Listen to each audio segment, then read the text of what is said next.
ng mahigpit bago ka umalis.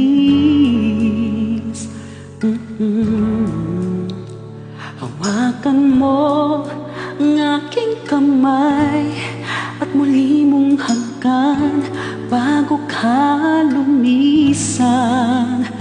Maaari bang sabihin muli na ako lang ang iyong mahal at wala nang ibang hadlang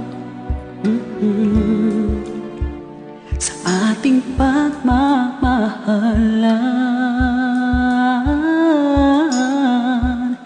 Paghihintay ako